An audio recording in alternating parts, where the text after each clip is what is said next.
ജനം ടി വിയുടെ എല്ലാ പ്രേക്ഷകർക്കും ഹൃദയം നിറഞ്ഞ ഓണാശംസകൾ. ചാനൽ ചർച്ചകൾ, രാഷ്ട്രീയം ഒക്കെ പിന്തുടരുന്ന ആൾക്കാർക്ക് പ്രത്യേകിച്ച് ഒരു വിധത്തിലുള്ള പരിചയപ്പെടുത്തലുകളും ആവശ്യമില്ലാത്ത രണ്ട് സുഹൃത്തുക്കളാണ് ഇന്ന് എന്നോടൊപ്പമുള്ളത്. ഒന്ന് ശ്രീ ശങ്കുറ്റി ദാസ്, മറ്റൊന്ന് ശ്രീ യുവരാജ് ഗോകുൽ. ഇന്ന് ഈ ഒരു ചർച്ച അല്ലെങ്കിൽ ഈ ഒരു ഓണ സൗഹൃദം, ഈ ഒരു ചർച്ചയ്ക്ക് ഒരു ആങ്കർ ഇല്ല എന്നുള്ളതാണ് ഇതിൻ്റെ ഏറ്റവും പ്രധാനപ്പെട്ട പ്രത്യേകത. അതുകൊണ്ട് തന്നെ ആർക്ക് വേണമെങ്കിലും ചോദ്യം ചോദിക്കാം, ആർക്ക് വേണമെങ്കിലും മറുപടി പറയാം.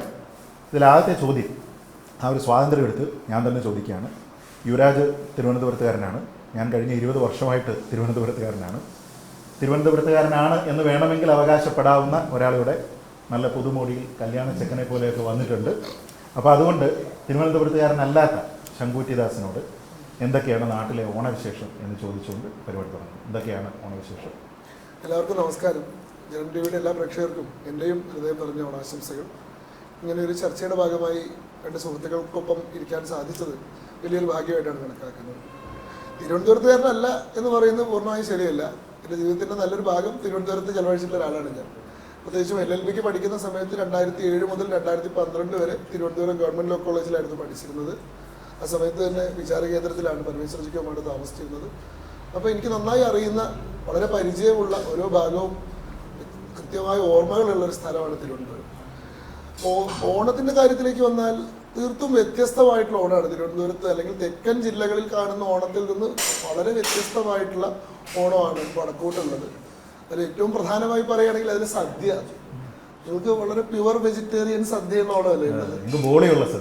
ഞങ്ങൾക്ക് വടക്കോട്ടുള്ള ഓണം സദ്യയിൽ നോൺ വെജിറ്റേറിയനും ഉണ്ട് എന്നുള്ളതാണ് അവിടുത്തെ ഏറ്റവും വലിയ പ്രത്യേകത. ഒരുപക്ഷെ ഭയങ്കര ബ്ലാസ്ഫമസ് ആയിരിക്കും പറഞ്ഞു കഴിഞ്ഞാൽ അവിടുത്തെ ആളുകൾക്ക് തീരെ ഇഷ്ടപ്പെട്ടുകൊള്ളുന്നില്ല, പലപ്പോഴും ചീത്ത കേൾക്കാറുള്ളൊരു കാര്യമാണ്. പക്ഷേ വടക്കൻ കേരളത്തിലെ ആഘോഷങ്ങളിലെല്ലാം അങ്ങനെ ഒരു സംഭവമുണ്ട്. അത് വിഷുവിൻ്റെ സദ്യയിലാണെങ്കിലും ഓണത്തിൻ്റെ സദ്യയിലാണെങ്കിലും അങ്ങനെയുണ്ട്. ഇതിൻ്റെ മതപരമായിട്ടുള്ളൊരു ആസ്പെക്റ്റിനെ മാനിക്കാതെയല്ല. പ്രത്യേകിച്ചും വാമന ജയന്തിയാണ്, അതുമായി ബന്ധപ്പെട്ട് തൃക്കാരപ്പൻ്റെ പ്രതിമ വയ്ക്കുന്ന അതിൻ്റെ ഒരു വ്രതാനുഷ്ഠാനങ്ങളൊക്കെ ഉണ്ടെങ്കിൽ പോലും അതിൻ്റെ അവസാന ദിവസത്തിൽ ഒരു സെലിബ്രേഷനാണല്ലോ, ഒരു സമൃദ്ധിയുടെ ഉത്സവം എന്നുള്ളതാണല്ലോ. അപ്പോൾ അവിടെ എല്ലാ തരത്തിലുള്ള ഭക്ഷണവും, ആളുകൾക്ക് ഇഷ്ടപ്പെട്ട എല്ലാ തരത്തിലുള്ള ഭക്ഷണവും ഉണ്ടാവാറുണ്ട്. പ്രത്യേകിച്ച് മത്സ്യവും മാംസവും ഉണ്ടാവാറുണ്ട് എന്നുള്ളതാണ്. തിരുവോണത്തിന് മാത്രം, തിരുവോണത്തിന് മുൻപേ ഉള്ള അവിടെ ഒന്നാമത്തെ ദിവസം തൊട്ട് അത്തം തൊട്ടിട്ട് തന്നെ ഈ പറയുന്ന ഓണാഘോഷങ്ങൾ ആരംഭിക്കുമല്ലോ.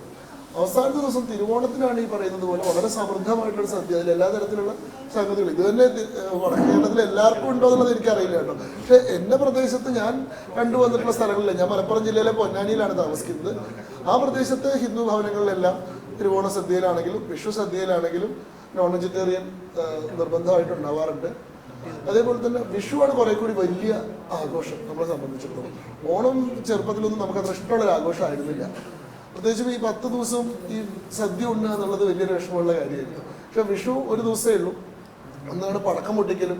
ഇവിടെയൊക്കെ ദീപാവലിക്കല്ലേ പടക്കം പൊട്ടിക്കുക, അവിടെയൊക്കെ വിഷുവിനാണ് പടക്കം പൊട്ടിക്കുക. വിഷുവാണ് വലിയ ആഘോഷം.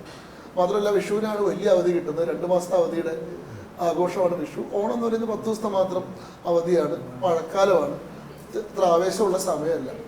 അപ്പോൾ ഇവിടെ തെക്കൻ കേരളത്തിലേക്ക് വന്നതിന് ശേഷമാണ് ഈ രീതിയിലുള്ള ഈ മട്ടിലുള്ള ഒരു ഓണാഘോഷം നമ്മൾ കാണുന്നത്. നമ്മളെ സംബന്ധിച്ചിടത്തോളം കുറെ കൂടി വ്യത്യാസമുള്ള മറ്റൊരു മട്ടിലാണ് അത് ആചരിച്ചു വരാറുള്ളത്. ഇതിൽ ഏറ്റവും ഇഷ്ടമുള്ള ഓണാഘോഷം ഇവിടുത്തേതാണോ രണ്ട് തരത്തിൽ കൗതുകമുള്ളത്.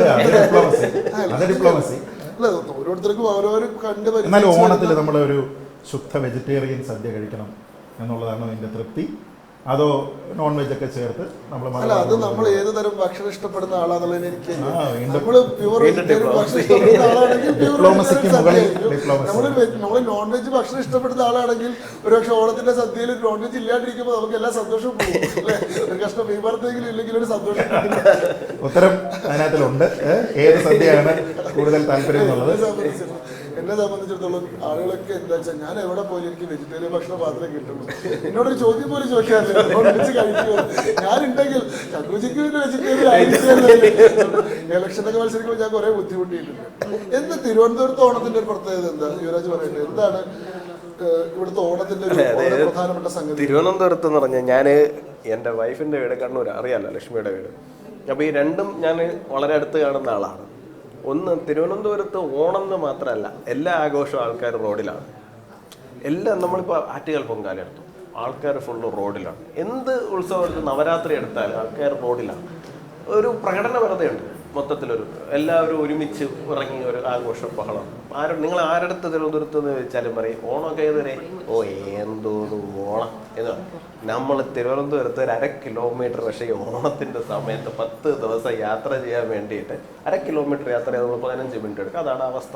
അപ്പം ഓണം വലിയ രീതിയിലൂടെ ആഘോഷിക്കുന്നു. പിന്നെ ഈ സദ്യ എന്ന് പറയുന്നത്, സത്യം പറയാമല്ലോ, ഞാൻ കഴിഞ്ഞ ഒരു 2-3 ഓണമായിട്ട് കണ്ണൂരാണ് ഉണ്ടെന്നത്. വലിയ ബുദ്ധിമുട്ടാണ് ഉണ്ടാകാൻ വേണ്ടിയിട്ട്. കാരണം തിരുവോണത്തിൻ്റെ അന്ന് അവിടെ നോൺ വെജ് അവർ ഒഴിവാക്കലുണ്ട്. വിഷുവിന് എടുക്കുന്നുണ്ട് കേട്ടോ. വിഷുവിനും കൃത്യമായിട്ട് നോൺ വെജ് ഉണ്ടാവും. പക്ഷേ എന്തോ തിരുവോണത്തിന് നോൺ വെജ് കണ്ണൂർ, ഞാൻ കരുതിയിരുന്നത് ഈ പറയുന്ന പോലെ തന്നെ അവിടെ ഓണത്തിനും നോൺ വെജ് ഉണ്ടാവും എന്നുള്ളതാണ്. അല്ല, അത് അവര് മാത്രമായിട്ട് ഒഴിവാക്കുന്നതാണോ? അതെനിക്കറിയില്ല. പ്രദേശത്ത് മൊത്തത്തിൽ ഒഴിവാക്കുന്നതാണ് എനിക്ക് തോന്നുന്നത്. അപ്പോൾ അത് അവിടുത്തെ വെജിറ്റേറിയൻ കഴിക്കുന്ന വലിയ ചടങ്ങാണ്. വലിയ ബുദ്ധിമുട്ടാണ് അവിടുത്തെ വെജിറ്റേറിയൻ.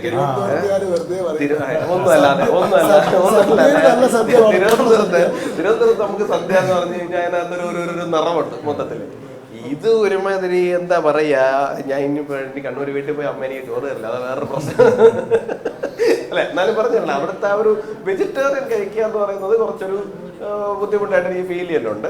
പിന്നെ കുറച്ചുകൂടി ഒരു അതേ ബുദ്ധിമുട്ട് തിരുവനന്തപുരത്ത് വന്ന് നോൺ വെജിറ്റേറിയൻ കഴിക്കുമ്പോൾ വടക്കോട്ടുള്ളവർക്കും ഉണ്ടാവുന്നുണ്ട്. ഇവർക്ക് വെജിറ്റേറിയൻ മാത്രമല്ല. അങ്ങനെയൊന്നുമില്ല. വെറുതെ തിരുവനന്തപുരം നല്ല നല്ല നോൺ വെജ് ഫുഡ് കിട്ടലുണ്ട് എന്ന് വെറുതെ പറയുന്നത്. അല്ല, പറഞ്ഞതെന്ന് വെച്ച് കഴിഞ്ഞാല് അവിടെ പിന്നെ കുറച്ചുകൂടി ഗ്രാമപ്രദേശമാണ്, ഗ്രാമാന്തരീക്ഷം ഭയങ്കരമാണ്. നമ്മൾ ഈ പഴയ കാല സിനിമകളിലൊക്കെ കണ്ടിട്ടുള്ള തരത്തിലുള്ള നാട്ടിൻപുറവും നടവഴികളും പൂക്കളും അങ്ങനെ ഒരുപാട് വേറൊരു തരം ഭംഗി അവിടെയുണ്ട്. വയലും അങ്ങനെ ഒരു വലിയ ഭംഗി അവിടെയുണ്ട്. പിന്നെ ഈ തിരുവോണത്തിൻ്റെ ഉച്ചയ്ക്കുള്ള പ്രശ്നം മാത്രമേ ഉള്ളൂ. ഉത്രാടത്തിനും അടുത്ത ദിവസം അവിട്ടത്തിനും ഒക്കെ നല്ല രീതിയിൽ ചിക്കനും മീനും ഒക്കെ ഉണ്ടാകും. അതുകൊണ്ട് പിന്നെ ആ ഒരു പ്രശ്നമില്ല. തിരുവോണത്തിന് ഉച്ചയ്ക്ക് ഉണ്ണുക എന്ന് പറയുന്നത് മലബാറിലൊരു വലിയ പ്രശ്നമായിട്ട് എനിക്ക് തോന്നി. വെജിറ്റേറിയൻ പോരായ്മ. അതാണ് എനിക്ക് അതിനകത്തൊരു ഡിഫറൻസ് ഫീൽ ചെയ്തിട്ടുണ്ട്. പിന്നെ തിരുവനന്തപുരത്ത് പിന്നെ നമ്മൾ ഈ ഇപ്പം വഴിനീള ആഘോഷമല്ലേ, നിങ്ങൾ എവിടെ തിരിഞ്ഞു നോക്കിയിരുന്നാലും എന്തെങ്കിലുമൊക്കെ അത്തപ്പൂക്കളം, അത് ഇത് ബഹളം. ഇപ്പൊ തന്നെ എത്ര പരിപാടി ഉദ്ഘാടനം ചെയ്ത് വരുന്നു അറിയാം. നമ്മളിപ്പോ 10 ദിവസം മുമ്പേ തുടങ്ങിയതാണ് ഓണം ഉണ്ടാകും. ഓണം പൊതുവിൽ എനിക്ക് തോന്നുന്നത് എന്താ അറിയോ, ഇതൊക്കെ ഈ വടക്കോട്ടുള്ള ഓണം തെക്കോട്ടുള്ള ഓണം ഈ വ്യത്യാസങ്ങളൊക്കെ ഏറെക്കുറെ അലിഞ്ഞലിഞ്ഞ് ഇല്ലാണ്ടായിട്ടുണ്ട്. ഇപ്പൊ എന്താന്ന് വെച്ചാൽ ഈ മാധ്യമങ്ങളും മീഡിയയും ഈ പരസ്യ സംസ്കാരവും ഒക്കെ ഓണത്തിനൊരു ടെംപ്ലേറ്റ് ഉണ്ടാക്കി കൊടുത്തിട്ടുണ്ട്. ഇപ്പൊ നമ്മുടെ പുതിയ അടുത്ത തലമുറയൊക്കെ ഓണാഘോഷം എന്ന് പറഞ്ഞാൽ എന്താ മനസ്സിലാക്കുന്നത്, അത് നമ്മൾ ടി വിയിലൂടെ, പരസ്യത്തിലൂടെ, സിനിമയിലൂടെ ഒക്കെ കിട്ടുന്ന ഒരു ഐഡിയ ആണല്ലോ.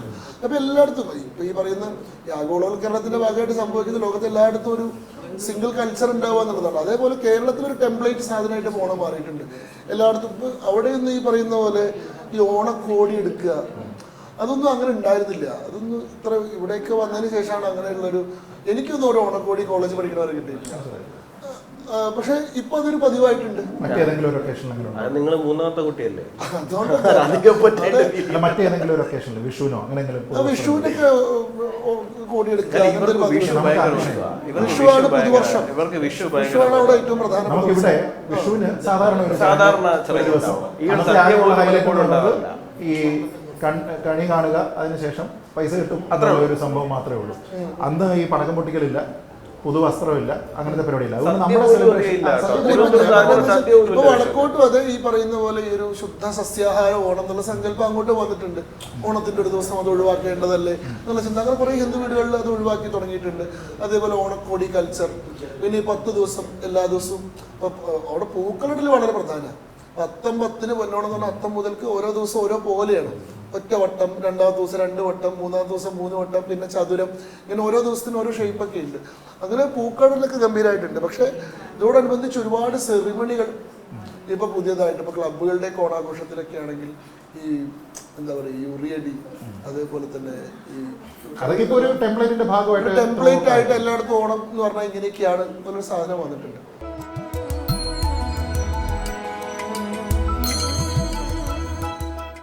പന്തളത്തും ഇങ്ങനെയൊക്കെ തന്നെയാവും അല്ലേ? സാധാരണ തിരുവനന്തപുരത്ത് ഉള്ളത് പോലെ തന്നെയാണ്. വലിയ ദൂരങ്ങളിലെല്ലാം ഒരു സദൺ പാറ്റേൺ ആണ്. പിന്നെ ഞങ്ങൾ തിരുവിതാംകൂറുകാർ എന്ന് പറയുന്നത് ഏതാണ്ട് എല്ലാവരും തിരുവിതാംകൂറൊക്കെ പിന്നെയല്ലേ പറശ്ശിനി കൊട്ടാരം സ്വന്തമായിട്ടൊരു കൊട്ടാരായിരുന്നു. അവര് മറ്റേ അതിപ്പോ നിങ്ങൾ കായംകുളത്ത് പോയാലും കൊട്ടാരം കാണാം, ആറ്റിങ്ങൽ പോയാലും കൊട്ടാരം കാണാം, അതെല്ലാം കാണും. പക്ഷെ അതൊന്നും പറഞ്ഞിട്ട് കാര്യമില്ല. മലബാർ നിന്ന് ടിപ്പുവിനെ പേടിച്ചോടി ഇങ്ങോട്ട് വരുന്ന സമയത്ത് ഞങ്ങൾ ടിപ്പുവിനോട് പൊരുതിയിട്ട് അവിടെ തന്നെ ജീവിച്ചിട്ടുള്ള ആൾക്കാരല്ലേ അല്ലേ? ഞങ്ങളിപ്പോഴും മലബാറിൽ ജീവിക്കുന്ന ആൾക്കാരല്ലേ? മാപ്പിളകളെ കഴിഞ്ഞിട്ടും ടിപ്പുവിനോട് പൊരുതി അവിടെ ജീവിച്ചു എന്ന് പറഞ്ഞത് ടിപ്പുവിനെ പേടിച്ച് നിങ്ങൾ എന്താണ് ഇവിടെ ഇങ്ങോട്ട് വന്നു, ഞങ്ങൾ പ്രൊട്ടക്ട് ചെയ്തു, അതിനുശേഷം നിങ്ങൾ തിരിച്ചുപോയി വീണ്ടും അവിടെ സെറ്റിൽ ചെയ്തു. അതാണ് യാഥാർത്ഥ്യം. പിന്നെ ഈ ചരിത്രം പറഞ്ഞാൽ ഈ പാണ്ഡ്യ രാജവംശത്തിൽ നിന്ന് മാലിക് കഫൂറിന്റെ ആക്രമണത്തിന്റെ സമയത്ത് ഒരു ശാഖ, ചെമ്പഴന്തി ശാഖ, അവർ പിരിഞ്ഞു വന്നിട്ടാണ് ആദ്യം പൂഞ്ഞാറ്, പിന്നെ റാന്നി, പിന്നെ കോന്നി, പിന്നെയാണ് പന്തളത്ത് വന്ന് താമസമായത്. പിന്നീട് ഈ പന്തളം കുടുംബം കടപ്പെട്ട സമയത്താണ് തിരുവിതാംകൂറിന് വിധേയപ്പെടുന്നു. അങ്ങനെയാണ്. അതെ, ഞാനൊരു കാര്യം പറയാം. ഞാൻ അബദ്ധത്തിൽ തിരുവിതാംകൂർ പറഞ്ഞു, ഈ ഓണം അതിൽ മുക്കരുത് പ്ലീസ്. എനിക്ക് വിഷയം തിരുവിതാംകൂറല്ല, വിഷയം തിരുവോണമാണ്. അപ്പൊ തിരുവോണത്തിന്റെ ഒരു സംഗതി ഇപ്പൊ എല്ലായിടത്തും ഏതാണ്ട് ഒരുപോലെയൊക്കെ ആയി കഴിഞ്ഞിട്ടുണ്ട്. ഉണ്ട്. അതിൽ ഈ പറഞ്ഞതുപോലെ എനിക്ക് തോന്നുന്നത് പരസ്യത്തിന് വലിയ റോളുണ്ട്. പരസ്യത്തിന് പ്രത്യേകിച്ച് തുണിക്കടകളുടെ ഒക്കെ പരസ്യത്തില് അപ്പൊ അതിന്റെ ഒരു ടെംപ്ലേറ്റ് ഉണ്ട്. ആ ടെംപ്ലേറ്റ് ഇപ്പൊ എല്ലാ വീടുകളും ഫോളോ ചെയ്യുന്നുണ്ട്. നമ്മൾ പുറത്തിറങ്ങി കഴിഞ്ഞാൽ കേരളത്തിലെ ഏതൊരു സ്ഥലത്തും ഇപ്പോ മലബാറിലടക്കം ഏത് സ്ഥലത്ത് പോയി കഴിഞ്ഞാലും ആ സമയത്തുള്ള റോഡിലെ തിരക്കെന്ന് പറയുന്നത് തുണിയെടുക്കാൻ വേണ്ടിയിട്ടുള്ള ഒരു തിരക്കാണ് സെയിൽ നടക്കുന്ന ഈ ഒരു സമയം. അതായത് ഇപ്പൊ തന്നെ റോഡിലൊക്കെ ആ രീതിയിൽ തിരക്കും. തിരുവോണത്തിന് മാത്രമല്ല, ഇപ്പൊ ആടി സെയിൽ എന്നും പറഞ്ഞ് സാറിന് കർക്കിടകത്തിന് തിരുവനന്തപുരത്തുകാർ ഒരു സാധനം വാങ്ങുന്നതല്ല.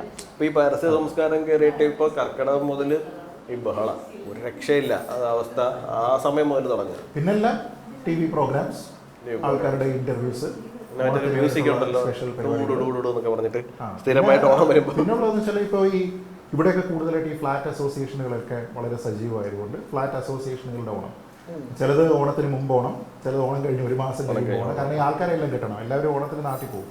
അപ്പൊ അതുകൊണ്ട് ആ ഒരു സമയത്ത് നടത്തുന്ന ഒരു സെലിബ്രേഷൻ. അപ്പൊ ഈ കേരളത്തിൽ ഓണം കഴിഞ്ഞിട്ടാണ് അടുത്ത ഡൽഹിയിൽ ഓണം തുടങ്ങുക. ഡൽഹിക്കാരെ മുഴുവൻ തിരിച്ചു എന്താ അറിയോ, ഇപ്പൊ നമ്മുടെ ഓണം സെപ്റ്റംബറിൽ കഴിയില്ലേ? ഇനി ഒക്ടോബർ മാസത്തിലാണ് ബാംഗ്ലൂരിലെ ഓണാഘോഷം. ഇവിടേക്കൊക്കെ നമ്മൾ ഗസ്റ്റ് ആയി പോകണല്ലോ. അപ്പൊ അവരുടെയൊക്കെ ഓണാഘോഷം ഇനി നടക്കാൻ പോകുന്നുണ്ട്. പക്ഷേ ഈ ഒരു വ്യത്യാസം തോന്നിയത് എന്താ വെച്ചാൽ നഗരമേഖലയിലാണ് ഈ ഫ്ലാറ്റ് കേന്ദ്രീകരിച്ച് ഹൗസിംഗ് അസോസിയേഷനുകൾ കേന്ദ്രീകരിച്ചിട്ടുള്ള ഓണാഘോഷമൊക്കെ. അവിടേക്കൊന്നും ഇപ്പോൾ മലപ്പുറം ജില്ലയിൽ ഇപ്പോൾ പൊന്നാനിയിലൊന്നും ഒരു ഫ്ലാറ്റ് പോലും ഇല്ലാത്ത സ്ഥലമാണ്. അപ്പോൾ അവിടെ ക്ലബ്ബുകളാണ്, ചെറുപ്പക്കാരുടെ കൂട്ടായ്മയിൽ ഉണ്ടാക്കിയിട്ടുള്ള പ്രാദേശികമായിട്ടുള്ള ക്ലബ്ബുകളുടെ നേതൃത്വത്തിൽ. പക്ഷെ അത് വലിയ ആഘോഷമാട്ടോ. വൈകുന്നേരങ്ങളൊക്കെ നടക്കുന്ന ഈ ഉറിയടി, വടംവലി മത്സരത്തിലൊക്കെ സ്ത്രീകളും കുട്ടികളും ഒക്കെ അടക്കം നൂറുകണക്കിന് ആളുകൾ പങ്കെടുക്കുന്ന വലിയ, പ്രത്യേകിച്ച് ടി വിയിലാണ് ഓണം. നമ്മൾ ചെറിയ ചടങ്ങുകൾ നടത്തുന്നു.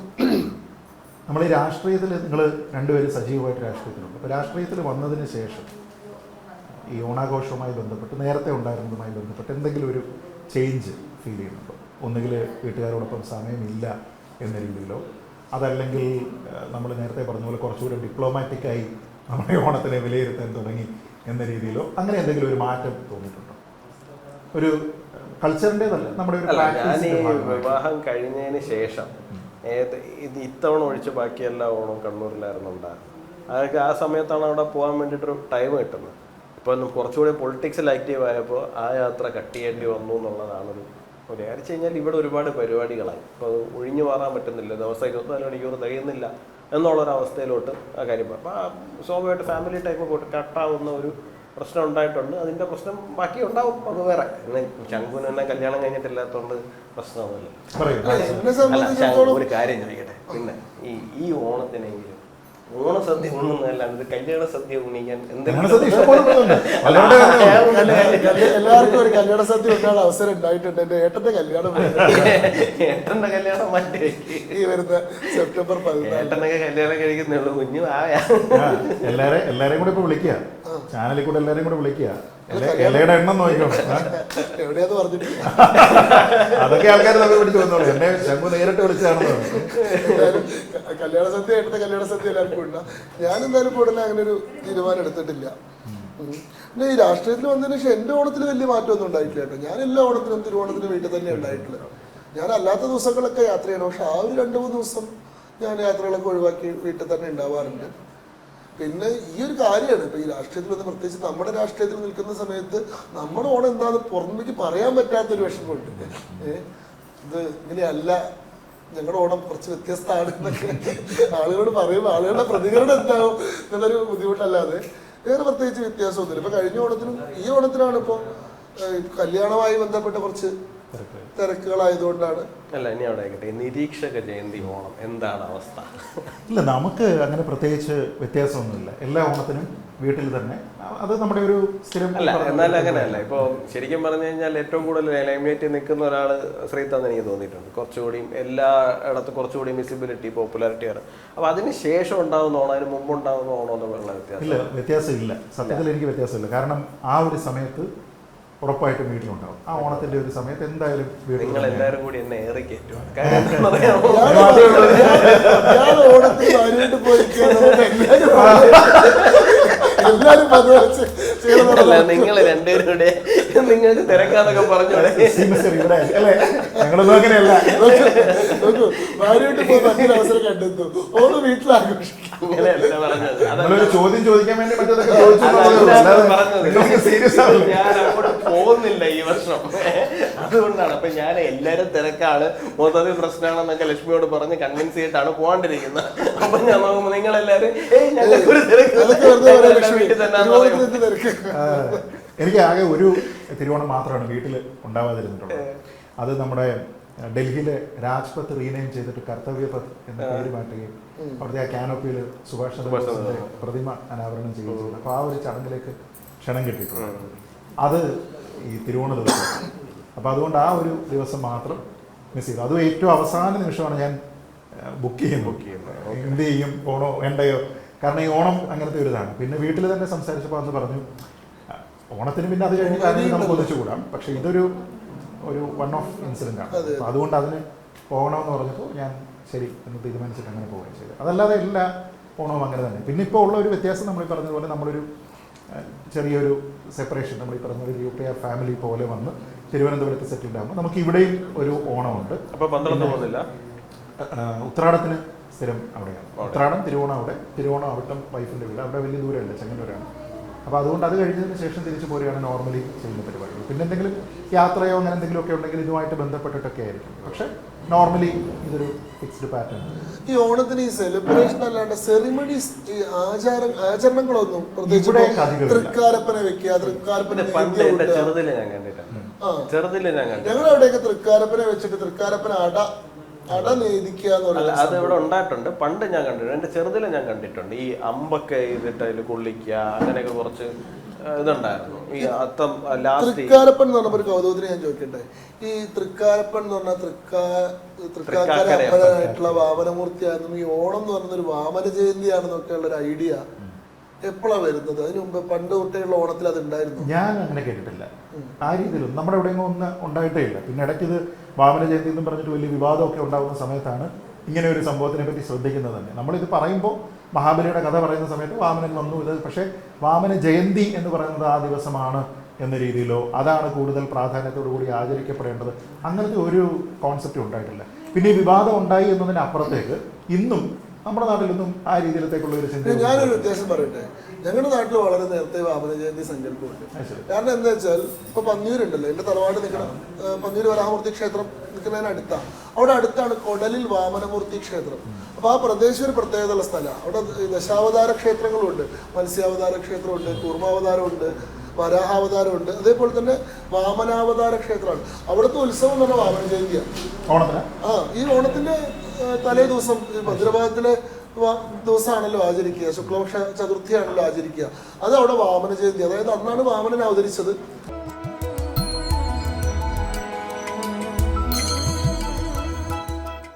അടുത്ത ദിവസമാണല്ലോ ഈ മഹാബലിയെ ഇത് ചെയ്യുന്നത്. എന്താണ് ഇവിടേക്ക് സുതലം എന്ന് പറയുന്ന ലോകത്തിലേക്ക് അയച്ചു എന്നാണ്.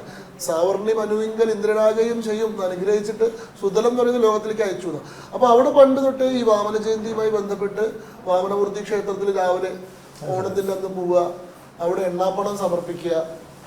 എന്നുവെച്ചാൽ വാമനൻ്റെ ഒരു വില്ലനല്ല, വാമനൻ്റെ ദേവതയാണ്, നമ്മൾ ഭക്തിയോടുകൂടി കാണേണ്ട ഒരു സങ്കല്പമാണെന്നുള്ള ബോധം നമ്മളെ സംബന്ധിച്ചിടത്തോളം വളരെ മുന്നേ ഉണ്ടായിരുന്നു. അപ്പൊ നമുക്കിത് പുറത്തുള്ള ആൾക്കാരൊക്കെ വാമനനെ ചതിയനും കള്ളനും ഒക്കെ ആക്കി പറയുമ്പോൾ നമുക്ക് ഭയങ്കര സങ്കടമായിരുന്നു. കാരണം നമ്മൾ കുടലിൽ വാമനമൂർത്തിനെ പ്രാർത്ഥിക്കുന്ന ആൾക്കാരല്ലേ. അല്ല, അപ്പൊ നിങ്ങൾ മഹാബലി ഏതെങ്കിലും ഒരു നെഗറ്റീവ് ലൈറ്റിൽ വന്നിട്ടുണ്ട്? മഹാബലിനെ നെഗറ്റീവ് ലൈറ്റിലാക്കേണ്ട ആവശ്യമില്ലല്ലോ. അപ്പൊ വാമനനെ ആരാധിക്കാൻ മഹാബലി മോശ എന്ന് പറയേണ്ട ആവശ്യമില്ല. ഇത് തന്നെയാണ് അവർ ചെയ്യുന്നത്.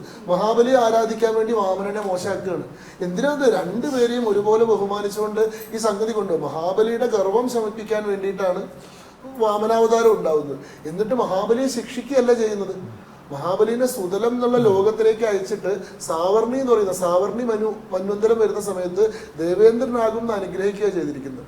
അതുവരെ വളരെ പ്രധാനപ്പെട്ട ലോകത്താണ് കൊണ്ടിരുത്തിയിരിക്കുന്നത്. ആ ലോകത്തിന്റെ ദ്വാരപാലകനായിട്ട് സാക്ഷാൽ വിഷ്ണു തന്നെ അവിടെ വർത്തിക്കുന്നതാണ്. അത്രയും വലിയ അനുഗ്രഹമാണ് മഹാബലിക്ക് കൊടുത്തിട്ടുള്ളത്. ഇത് നമ്മുടെ ഇവിടെ വരുന്ന കഥകളിലൊക്കെ ഈ ഒരാൾ ഹീറോയും ഒരാൾ വില്ലനുമാണ്. പക്ഷെ ഇതെന്തോ നമ്മുടെ ഈ ഒരു പ്രദേശത്തെങ്കിലും വളരെ പഴകി പതിഞ്ഞ് ഒരാൾ ഹീറോയും മറ്റേയാൾ വില്ലനായിട്ട് തന്നെയാണ്. ഒരുപക്ഷെ എനിക്ക് തോന്നുന്നത് മഹാവിഷ്ണുവിന്റെ മറ്റൊരു അവതാരത്തിനെയും ഈ രീതിയിൽ വില്ലനൈസ് ചെയ്യപ്പെട്ടിട്ടില്ല, കാണാറില്ല. മറ്റെല്ലാം അങ്ങനത്തെ ഒരു, കാരണം ഒരു വില്ലനെ ഇല്ലാതെ ഇതേപോലെ തന്നെയാണ് നമ്മുടെ ശബരിമലയുമായി ബന്ധപ്പെട്ട് അയ്യപ്പന്റെ മാളികപ്പുറം കഥകൾ. പക്ഷെ അതും ഇങ്ങനെ കേരളത്തിൽ എന്താ വെച്ചാൽ ഇതിനെയൊക്കെ അങ്ങോട്ട് പ്രാദേശികവൽക്കരിച്ചിട്ട് തനതായിട്ടുള്ള ഭാഷകൾ ഉണ്ടാക്കിയിട്ടുണ്ട്. ഈ മാവേലി നാടുവാണിയിടും കാലം എന്ന് പറയുന്ന ഒരു പാട്ട്, ഇതാണ് നമ്മുടെ ഓണത്തിന്റെ അടിസ്ഥാന സങ്കല്പം. ഇത് സഹോദരനയ്യപ്പന്റെ കൃതിയാണ്. സഹോദരനയ്യപ്പൻ എന്ന് പറയുന്നത് ഈ പറയുന്ന ജാതീയതയ്ക്കെതിരായി നിലകൊണ്ടിരുന്ന വളരെ തീവ്രമായിട്ടുള്ള ആന്റി ബ്രാഹ്മണിക്കായിട്ടുള്ള ബ്രാഹ്മണ വിരുദ്ധമായിട്ടുള്ള നിലപാട് സ്വീകരിച്ചിരുന്ന ഒരാളാണ്. അങ്ങനെയുള്ളൊരു ബ്രാഹ്മണ വിരുദ്ധ നിലപാടിന്റെ ഭാഗമായിട്ട് ഓണത്തെ കാണുമ്പോഴാണ് വാമനൻ എന്ന് പറയുന്നത് ബ്രാഹ്മണ മൂർത്തിയും ചതിയനുമായിട്ട് മാറുന്നത്. ആ ഒരു നരേഷനാണ് പിന്നീട് മലയാളിയുടെ ഒരു ഓണസങ്കല്പത്തെ പൊതുവെ സ്വാധീനിച്ചിട്ടുള്ളത് എന്നുള്ളതാണ് അവിടെ കാണുന്നത്.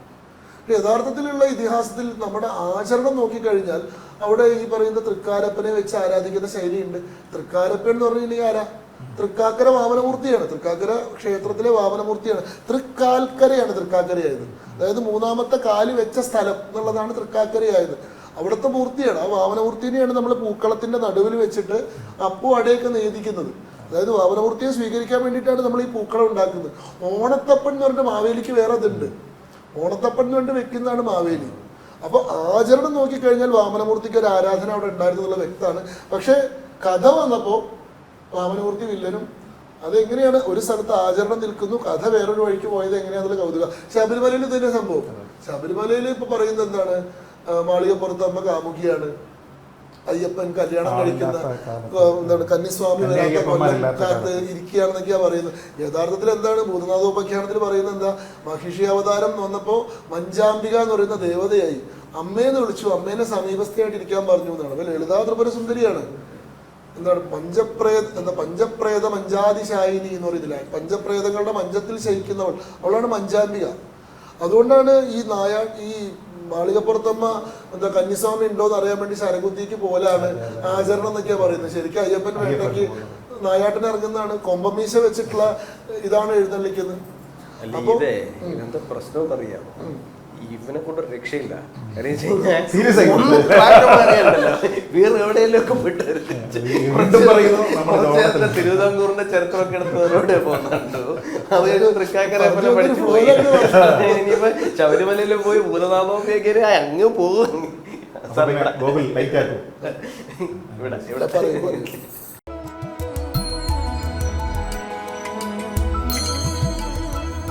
എന്താണ് പോക്കി? ആരാണ് ഇതിലെ പോക്കി? ഞാനാണ്.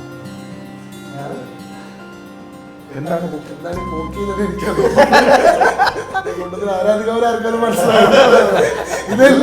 ഇതൊന്നും ഞാൻ പറയട്ടെ, ഇതൊക്കെ തന്നെ വരും. കൂടുതൽ സുന്ദരനാരാണെന്നും ബുദ്ധിമാരാരാണെന്നും ആരാധികവരാർക്കാരൊക്കെ വരും. പരസ്പരം ചർച്ചകളെ കുറിച്ച് ട്രോളാറുണ്ട്, ട്രോളിക്കൊണ്ടിരിക്കുകയായിരുന്നു. ഞാൻ തിങ്കളാഴ്ച വെള്ളയായിരിക്കും, ചൊവ്വാഴ്ച ചുവപ്പായിരിക്കും, ബുധനാഴ്ച പച്ചയായിരിക്കും, വ്യാഴാഴ്ച മഞ്ഞയായിരിക്കും, വെള്ളിയാഴ്ച ചുവപ്പായിരിക്കും, ശനിയാഴ്ച കറുപ്പായിരിക്കും. ഇതൊരു സ്ഥിരം അങ്ങനെയാണ്. ഏത് ദിവസം എന്റെ ചർച്ച നോക്കിക്കോളൂ. ശനിയാഴ്ച എന്റെ ചർച്ച കണ്ടില്ല ഞാൻ കറുപ്പായിരിക്കും ഉണ്ടാവുക. വ്യാഴാഴ്ച ഞാൻ ദിവസം നോക്കിയിട്ടുണ്ട്. ഇത് 2016 ഏട്ട കല്യാണം. 9 വർഷം മുമ്പ്. യെസ്. പക്ഷെ ഈ ഷർട്ട് അന്ന് എനിക്ക് ഭയങ്കര അല്ല ഇതെനിക്ക് ആ സമയത്ത് ഭയങ്കര ലൂസായിരുന്നു. ഇപ്പം എന്താ വെച്ചാൽ ഈ ആക്സിഡന്റിന് ശേഷം ഭയങ്കരമായിട്ട് തടി കൂടിയുണ്ട് ഈ അടുത്ത കാലത്ത് മേടിച്ചൊന്നും ഇടാൻ പറ്റാറില്ല. അങ്ങനെ ഞാൻ നോക്കിയപ്പോഴാണ് ഈ ഷർട്ട് മാത്രം 2014 ആക്സിഡന്റ് മുമ്പ് തടി ഇത്രയും ഉണ്ടായിരുന്നില്ലേ?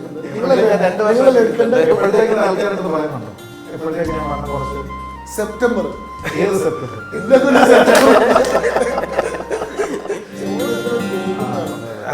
യുവരാജാവാണെന്നും ഉടനെ രാജാവാവും തോന്നിപ്പിക്കാൻ വേണ്ടി മൂപ്പരിട്ട പേരാണ്. കൂട്ടത്തിൽ മണ്ടനാര് ബുദ്ധിമാനാര് എന്നുള്ളതാണ് ചോദ്യം. സ്വാഭാവികമായിട്ട് പ്രേക്ഷകർക്ക് മനസ്സിലായി. അത് ശരിയാ. കാര്യം എന്താ വെച്ച് കഴിഞ്ഞാൽ ബുദ്ധിപരമായ ആൻസർ എന്ന് പറഞ്ഞു കഴിഞ്ഞാൽ ചോദിക്കുന്ന ചോദ്യത്തിന് ഉത്തരം പറയണം. പഠിക്കേണ്ട ഒരു പ്രത്യേകത എന്താന്ന് വെച്ച് കഴിഞ്ഞാൽ കാണേണ്ടത് കാണുമെന്നുള്ളത്. ഈ അർജുനന്റെ ഒരു കേസ് പറഞ്ഞല്ലോ, ആ കണ്ണാണ് കാണേണ്ടത്, അത് കാണുമെന്ന് പറഞ്ഞാൽ അതായത് നമ്മൾ അവിടെ ഇരിക്കുന്ന ഫ്ലോറിനകത്ത് നമുക്കൊരു ധാരണയുണ്ട് 1-4 ആണ് നമ്മൾ പോയിരിക്കുന്നത്. നമ്മളിത് എന്ത് പറഞ്ഞിരുന്നാലും ഇപ്പൊ കാക്കയുടെ നിറം കറുപ്പാണോ വെളുപ്പാണോ എന്നാണ് അവര് പറയുകയാണ്, കാക്കയുടെ നിറം വെളുപ്പാണ് എന്നാണ് അവര് പറയുന്ന പോയിന്റ് എന്ന് വെച്ചോളൂ. നമ്മളതിന് ഇനി എത്ര നമ്മൾ സ്ഥാപിച്ചാലും ആ ഇരിക്കുന്ന 4 പേര് സമ്മതിച്ചു തരാൻ പോകുന്നില്ല കാക്കയുടെ നിറം കറുപ്പാണെന്നുള്ളത്. അപ്പൊ ഞാൻ ഇവരെ 4 പേര് അങ്ങ് വിടും. നിങ്ങളോട് സംസാരിക്കലല്ല എൻ്റെ പണി. ഞാൻ അഡ്രസ് ചെയ്യുന്ന പബ്ലിക്കിനെയാണ്. അവർക്ക് കൺവിൻസ്ഡ് ആയി നിങ്ങൾ എന്തോ പറഞ്ഞിട്ട് പോകുന്ന പറയുന്ന ഒരു ആറ്റിറ്റ്യൂഡ്. നല്ല ഉരുളക്കുപ്പേരി പോലെയുള്ള മറുപടി ഇപ്പൊ അന്നത്തെ ജ്യോതി മാസമാക്കാനുള്ള ചർച്ചയിൽ ഇടാൻ വെച്ചപ്പോ എന്താ ശരി നീ പറയാ.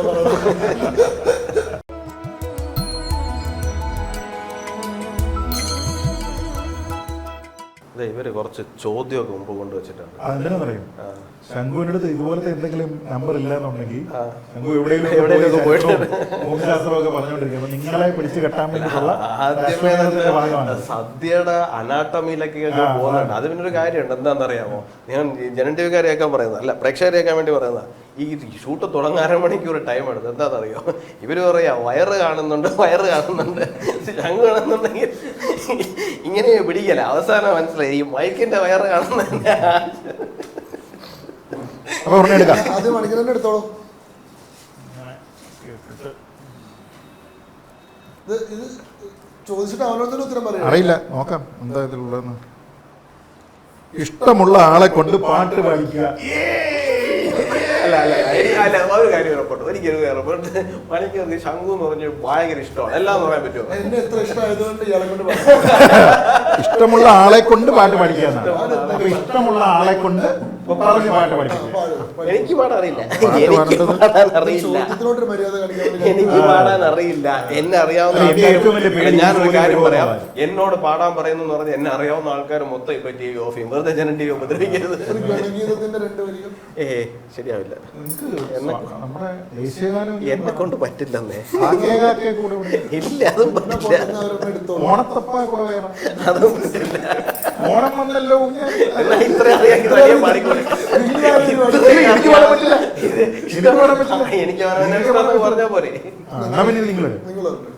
നിങ്ങൾ എടുത്തോളൂ.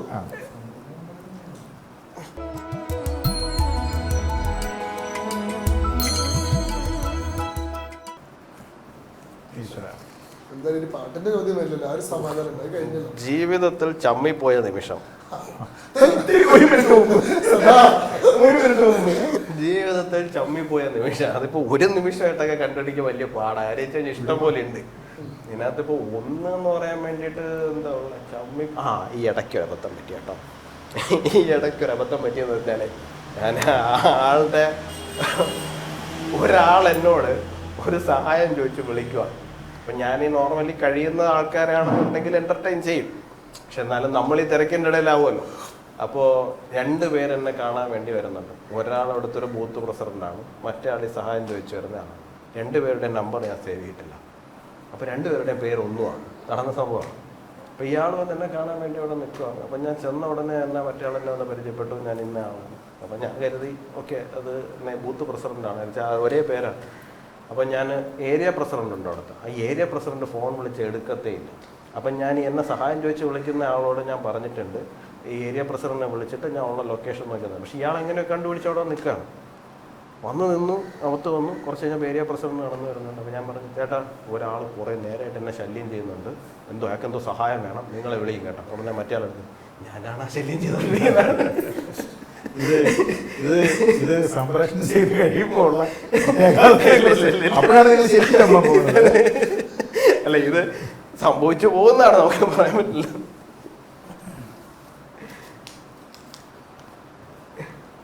ന്യൂ ജനറേഷൻ ആവാൻ ശ്രമിക്കാറുണ്ടോ? തീരെ ശ്രമിക്കാറില്ല.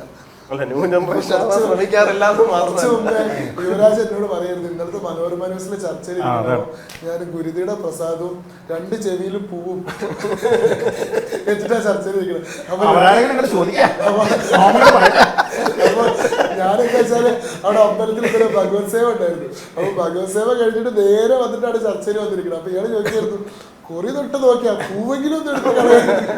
അപ്പൊ എന്നോട് പറയാം, ഇല്ല കുറി പൂവൊന്നും ഭഗവതി ചേട്ടാ. ഞാൻ പറഞ്ഞു ഭഗവതി സേവയുടെ പൂവാണ്, അവിടെ ഇരുന്നോട്ടെ, അതിനടുത്ത് അങ്ങോട്ടൊന്ന് വെച്ചിട്ട് ചർച്ച കഴിയുമ്പോൾ അതിനോട് തിരിച്ച് വെച്ചാൽ പോലെ. യാതൊരു ശ്രമവും നടത്താറില്ല.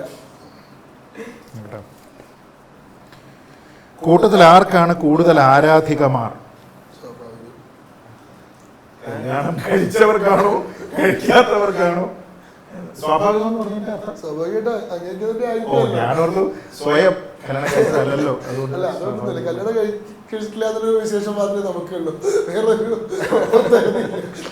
ഓപ്ഷൻസ് ഒരുപാടുള്ളതുകൊണ്ട് 2 ചെവിയിൽ പോവും.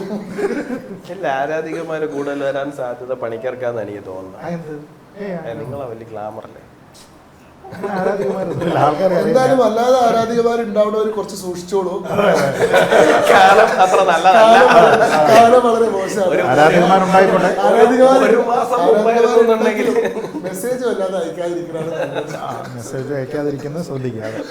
അല്ല, വാട്സാപ്പിലും മെസ്സഞ്ചറിലും കഴിക്കുന്ന ഓക്കെ, വാട്സാപ്പിലും മെസ്സഞ്ചറിലും കഴിക്കുന്ന ഓക്കെ.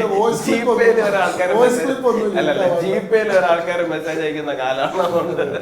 ഇതിന് 1-2 ടിപ്സ് ഉണ്ട് കേട്ടോ. അപ്പൊ ആൾക്കാർ ഇന്നത്തെ കാലത്ത് മറ്റേ ഹണി ട്രാപ്പ് പോലത്തെ കാര്യത്തിന് വേണ്ടിയിട്ടൊക്കെ ആൾക്കാർ ശ്രമിക്കുന്നുണ്ട്. അപ്പൊ അങ്ങനത്തെ മെസ്സേജ് എനിക്ക് വന്നിട്ടുണ്ട്. ഞാൻ ഫേസ്ബുക്കിൽ തന്നെ പോസ്റ്റ് ചെയ്തിട്ടുണ്ട്, ദയവ് ചെയ്ത് അതിനു വേണ്ടി ശ്രമിക്കേണ്ട, പൊക്കും എന്നൊക്കെ പറഞ്ഞു.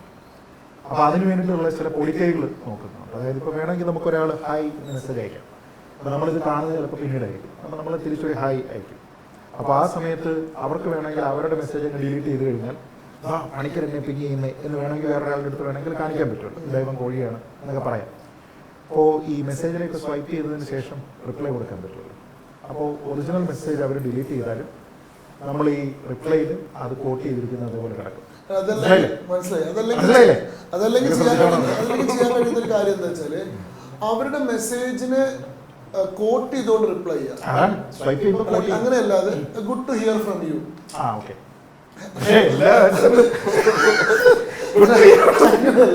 അത് അതിനനുസരിച്ചിട്ട് അവർ പറഞ്ഞിട്ടുള്ള സാധനത്തിന്റെ ടെയില് പിടിച്ചിട്ട് റിപ്ലൈ കൊടുക്കുക. അപ്പൊ അത് വായിക്കുമ്പോൾ മനസ്സിലാവില്ല ഇതൊരു കാര്യത്തിനുള്ള റിപ്ലൈ ആണ്. ഞാൻ എപ്പോഴും അങ്ങനെ ചെയ്യാറുണ്ട്. ഹായ് ആവുമ്പോ hello good to hear from you. അല്ല, ഇത് പണിയാണ് യുവരാജ്. ഇദ്ദേഹത്തെ യുവരാജ് എന്ന് ഞങ്ങൾ വിളിക്കുന്നത്. ശരിക്കും അദ്ദേഹത്തിന്റെ പേര് ഗോകുൽ എന്നാണ്. യുവരാജാവാണെന്നും ഉടനെ രാജാവാവും തോന്നിപ്പിക്കാൻ വേണ്ടി മൂപ്പറിന്റെ പേരാണ്. കൂട്ടത്തിൽ മണ്ടനാര് ബുദ്ധിമാനാര് എന്നുള്ളതാണ് ചോദ്യം. സ്വാഭാവികമായിട്ട് പ്രേക്ഷകർക്ക് മനസ്സിലായി.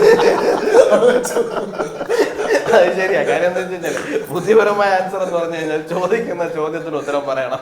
അതിന് പകരം മറ്റേ ഭാഗവത സപ്താഹത്തിൽ എന്ന് പറഞ്ഞാൽ എന്തായാലും അത് പ്രേക്ഷകർക്ക് മനസ്സിലായി. മറ്റേ ബൂത്ത് പ്രസിഡന്റ് ആണെന്ന് വിചാരിച്ചിട്ട് ഒരു ശല്യക്കാരനെ വിളിച്ചുകൊണ്ടിരിക്കും. ഈ ചോദ്യങ്ങളെല്ലാം ഈ ജാതി വട്ടത്തിലൊക്കെ കാണിച്ചു. അടുക്കളയിൽ കയറി പാചകം ചെയ്യാറുണ്ട്. അതെന്ത് ചോദ്യം? അത് അടുക്കളയിൽ കയറാതെ പുറത്തുനിന്ന് പാചകം ചെയ്യാറുണ്ട്. പുറത്തടുപ്പ് കൂട്ടി പാചകം ചെയ്യുന്നതാണോ? ഞാൻ എന്തായാലും അടുക്കളയിൽ കയറി പാചകം ചെയ്യാറില്ല. ഡൽഹിയിൽ പഠിച്ചിരുന്ന സമയത്ത്, പോസ്റ്റ് ഗ്രാജുവേഷൻ ചെയ്തിരുന്ന സമയത്ത്, ഡൽഹിയിൽ പഠിക്കുന്ന സമയത്ത് റൂമിൽ തന്നെ ഒരു കുക്കറൊക്കെ വെച്ച് അത്യാവശ്യം പാചകമൊക്കെ ചെയ്യുമായിരുന്നു. ഞാൻ ഡൽഹി പഠിച്ചിട്ടില്ല. ഞാൻ പോസ്റ്റ് ഗ്രാജുവേഷൻ ILIയിലായിരുന്നു, ഇന്ത്യൻ ലോ ഇൻസ്റ്റിറ്റ്യൂട്ടിലായിരുന്നു. അപ്പോൾ ഒരു മയൂർ വിഹാറിൽ ഒരു വീട് എടുത്തിട്ട് ഒറ്റയ്ക്ക് താമസിച്ചിരുന്നു. അപ്പോൾ ആ സമയത്ത് അത്യാവശ്യം വെജിറ്റബിൾ പുലാവ്, സോയാബീൻ കറി, ചോറ്, അങ്ങനത്തെ സാധനം, ചായ, നൂഡിൽസ്, അങ്ങനെ എല്ലാവർക്കും ചെയ്യാൻ പറ്റുന്ന ചെറിയ റവ മാവ്, അങ്ങനെ സാധനങ്ങളൊക്കെ ഉണ്ട്. എല്ലാവർക്കും ചെയ്യാൻ പറ്റുന്നതാണോ? അല്ലാതെ ഇപ്പൊ അങ്ങനെ ചെയ്യാറില്ല. ഒരു വലിയ മനുഷ്യനാണ്. ഇതൊക്കെ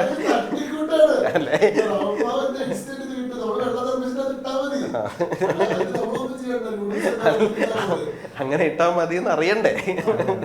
ഇപ്പൊ മറ്റേ ചോദ്യത്തിന് ഉത്തരം വീണ്ടും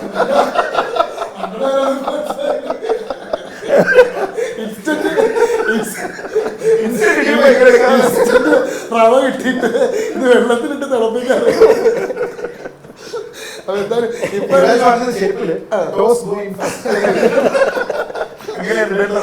ഷർട്ടില് 1, 2 ഒക്കെ മാർക്ക് ചെയ്ത് കൊടുത്തിട്ടുണ്ട്. ഇതിലാണ് ആദ്യത്തെ. അയ്യോ അത് പുറത്തിട്ടുണ്ടായിരുന്നു.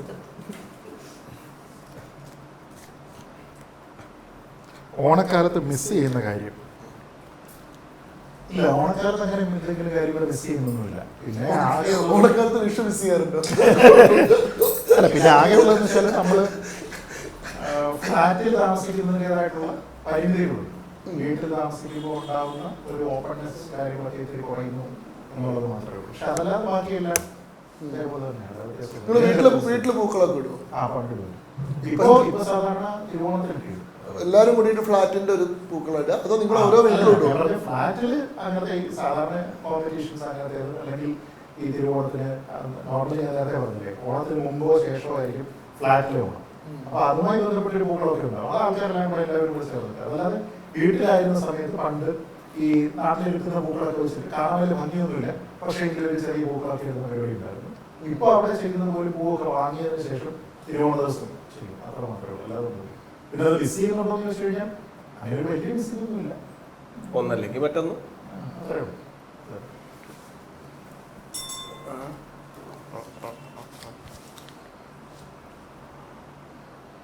കൂടെയുള്ളവരെ കാണുമ്പോൾ ഓർമ്മ വരുന്ന സിനിമ ഡയലോഗ്. എനിക്ക്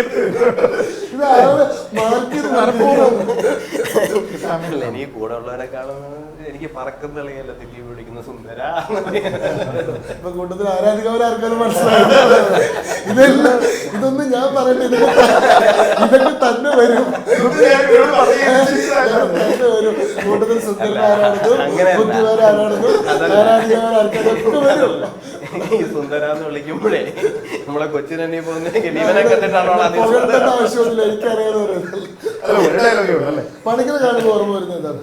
പണിക്കരെ കാണുമ്പോൾ ഓർമ്മ വരുന്നത് ട്രോള് കിട്ടാൻ ഒരു സിനിമാ കഥാപാത്രത്തെ വെച്ചിട്ട് അല്ലല്ല, എനിക്ക് നിങ്ങളെ രണ്ടുപേരെ കാണുമ്പോൾ ആക്ച്വലി ഓർമ്മ വരുന്നത് വെച്ച് കഴിഞ്ഞാൽ നിങ്ങളെ രണ്ടുപേരുടെ ഡിബേറ്റിന്റെ രണ്ട് ശൈലിയുണ്ട്.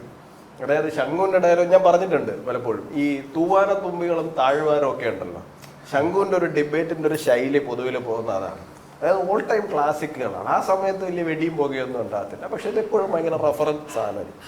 പണിക്കരുടെ അകത്ത് എനിക്ക് ഫീൽ ചെയ്തിട്ടുള്ള സാധനം എന്ന് പറഞ്ഞു കഴിഞ്ഞാൽ ഒരു സ്ഫടികം മറന്ന മുരൻ സെറ്റപ്പാണ്. എപ്പോഴും കുറെ വെടിയും പോകുകയൊക്കെ ഉണ്ടാവും, സംഭവം വേറെ ലെവലിൽ നിൽക്കുക. അതാണ് നിങ്ങളെ രണ്ടുപേരെയും സിനിമ. അല്ല, വെടിമരുന്ന് കമന്റ് ബോക്സിനകത്ത് കിടക്കുന്നുണ്ട്.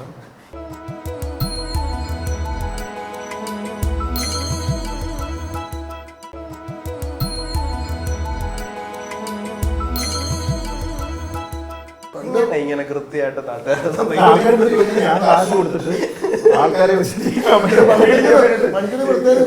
പണിക്കര് എന്താ പറയാ, ട്രോളി എയർ കയറ്റിയവര് മുഴുവൻ ഇപ്പൊ കേരളത്തിൽ നല്ല നിലയിൽ മന്ത്രിമാര്, സ്പീക്കർമാര്.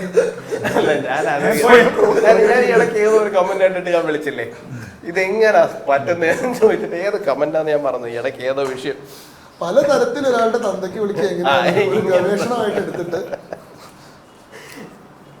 പരസ്പരം ചർച്ചകളെ കുറിച്ച് ട്രോളാറുണ്ട്, ട്രോളിക്കൊണ്ടിരിക്കുകയായിരുന്നു.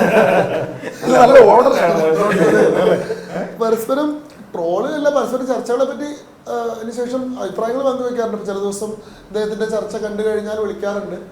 ചില ദിവസങ്ങളിൽ ഞാനും പണിക്കരും ഒരേ ചർച്ചയിൽ പങ്കെടുത്ത സമയത്ത് ഞാൻ കയറിയിട്ട് അരമണിക്കൂറിന് ശേഷം പണിക്കര് വരികയും എന്നിട്ട് ഞാൻ പറഞ്ഞ അതേ കാര്യങ്ങൾ പറയുകയും ചെയ്തതിന് ശേഷം ഞങ്ങൾ വിളിച്ചിട്ട് ഇത് നമ്മൾ പ്ലാൻ ചെയ്ത് പറഞ്ഞാണെന്ന് ആൾക്കാർ സംശയിക്കുമോ എന്നൊക്കെയുണ്ട്. അതേപോലെ തന്നെ യുവരാജാണെങ്കിലും ചർച്ചകൾ കണ്ടാൽ ലിങ്കുകൾ പരസ്പരം ഷെയർ ചെയ്യാറുണ്ട്, അഭിപ്രായങ്ങൾ പങ്കുവെക്കാറുണ്ട്. ചില കുറവുകൾ ഉണ്ടെങ്കിൽ അത് ചൂണ്ടിക്കാണിക്കാറൊക്കെ ഉണ്ട്. ട്രോളും അതിന്റെ ഭാഗമായിട്ട് സ്വാഭാവികമായിട്ടൊക്കെ ഉണ്ട്, അല്ലാണ്ട് അങ്ങനെ പരിഹസിക്കാൻ വേണ്ടി ഉണ്ടാവാറില്ല. ഞങ്ങളുടെ ട്രോള് ചർച്ചകളെ അങ്ങനെ ട്രോളാനുള്ള അവസരം ഞങ്ങൾക്ക് പോലും ലഭിക്കാറില്ല.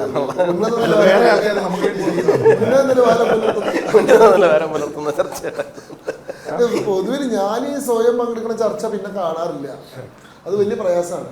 നമ്മൾ ആ ചർച്ചയിൽ ഒരു സമയത്താണ് പറയുന്നു, അത് കഴിഞ്ഞാൽ അതവിടെ വിട്ടു. പിന്നെ ആരെങ്കിലും ഞാൻ ശരിക്കും എന്റെ വീഡിയോ ഒന്നും ഞാൻ എഡിറ്റ് ചെയ്തില്ല. ഞാൻ ഇതുവരെ എന്റെ ചർച്ച ഞാൻ രണ്ടാമത് കണ്ടിട്ടില്ല.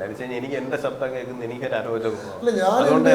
എനിക്ക് ഒരാൾ എഡിറ്റ് ചെയ്ത് തരലുണ്ട്, എഡിറ്റ് ചെയ്ത് ഫേസ്ബുക്കിൽ ഇടാൻ. ഇതിപ്പോ എന്താ വെച്ചാൽ നമ്മുടെ സുഹൃത്തുണ്ട് സലീഷ്, അവരിതെല്ലാം കട്ട് ചെയ്ത് എഡിറ്റ് ചെയ്ത് നമുക്ക് ടെലിഗ്രാമിൽ അയച്ചു തരും, നീ പോസ്റ്റ് ചെയ്യുന്നുണ്ട്. അതുകൊണ്ട് ഞാൻ പോസ്റ്റ് ചെയ്താണ്, അല്ലാണ്ട് അല്ല ഇതേ അവസ്ഥ തന്നെ. എനിക്ക് ഒരാൾ കൃത്യമായിട്ട് ഇത് കട്ട് ചെയ്ത് തരുന്നുണ്ട്. എൻ്റെ ഒരു ഫ്രണ്ട് ഉണ്ട് ഉദയൻ എന്ന് പറഞ്ഞിട്ട്. പുള്ളി എനിക്ക് വളരെ പണ്ട് തൊട്ടേ ഞാൻ പറയാമല്ലോ ചെയ്യാണ്ട് പുള്ളി അയച്ചു തന്നോണ്ടിരുന്നത്. അപ്പോൾ ഞാനിത് എടുത്തിടും. അതിന് ശേഷം പിന്നെ ഞാൻ ഈ മറ്റേ ഫേസ്ബുക്കിനകത്ത് ഇത് മ്യൂട്ടാക്കി ഇടാൻ പറ്റുമല്ലോ വീഡിയോസ്. കാര്യം വെച്ച് കഴിഞ്ഞാൽ ഇല്ലെന്നുണ്ടെങ്കിൽ ഈ സ്ക്രോൾ ചെയ്ത് പോകുമ്പോൾ എൻ്റെ ശബ്ദം തന്നെ വീണ്ടും കേൾക്കും. അപ്പോൾ എനിക്കിത് അരോചകമാണ്. അത് കാരണം ഞാനിത് കുറേ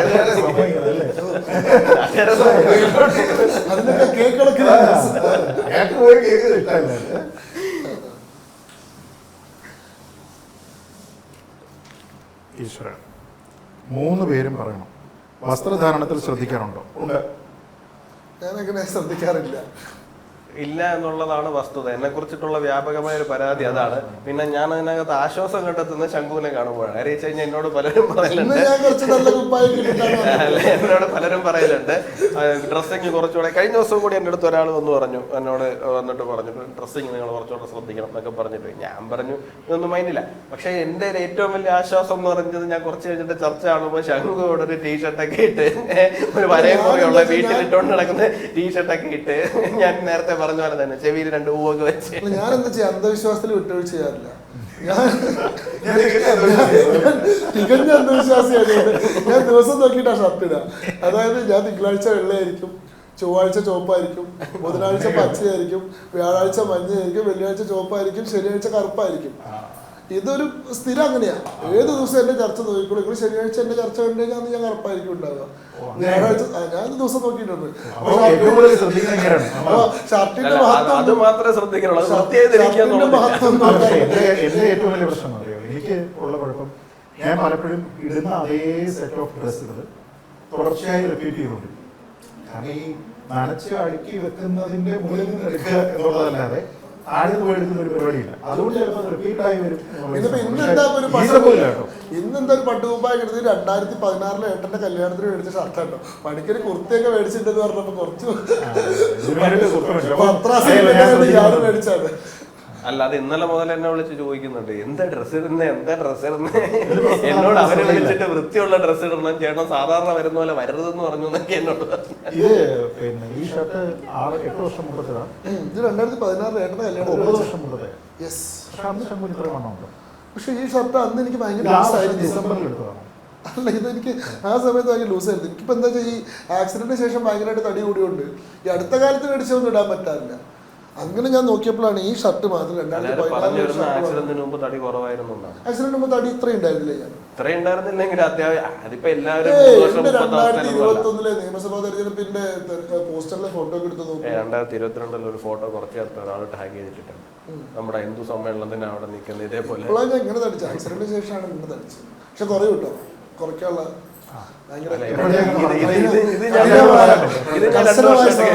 ഞാൻ ഏർപ്പെടുന്നുണ്ട്.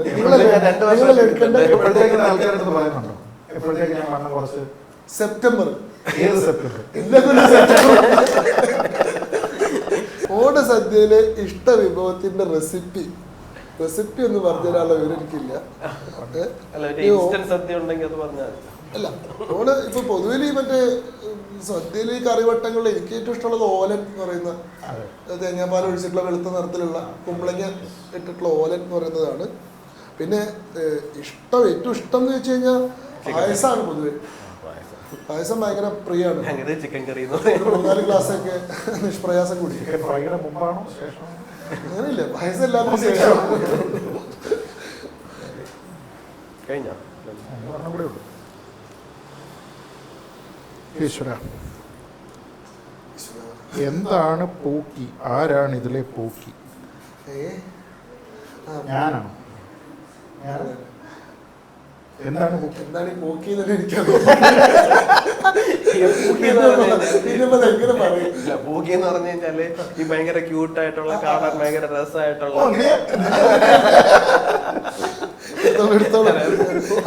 ആ വിഷയത്തിൽ കൂടുതൽ ചർച്ച വേണ്ട. ചർച്ചയിൽ ചിരി അടക്കാൻ കഴിയാത്ത നിമിഷം. ഇഷ്ടം പോലെ. ഈ കഴിഞ്ഞ ദിവസം കൂടി ഉണ്ടായിരുന്നു. എന്താ? ഞാന് ഏഷ്യാനെറ്റിലെ ആ വാക്ക് ഇവിടെ വീണ്ടും പറയാൻ പറ്റില്ല. ഏഷ്യാനെറ്റിലെ ഒരു ചർച്ചയിൽ ഇരിക്കുമ്പോൾ നമ്മുടെ ഒരു ഫെലോ പാനലിസ്റ്റ് ഉണ്ട്. അപ്പോൾ അദ്ദേഹം മലയാളം നന്നായി സംസാരിക്കുന്ന ആളാണ്. പക്ഷേ നമ്മുടെ നാട്ടിലുള്ള ആളല്ല, വിദേശത്താണ് സ്ഥിരമായി താമസിക്കുന്നത്. അപ്പോൾ മലയാളം ഉപയോഗിക്കുന്നതിനൊക്കെ ഒരു പ്രശ്നമുണ്ട്. അദ്ദേഹം അവതാരം എന്നൊരു വാക്ക് പറഞ്ഞു വരുന്ന സമയത്ത് അദ്ദേഹത്തിന് പലപ്പോഴും ഇത് തെറ്റിപ്പോകുന്നുണ്ട്.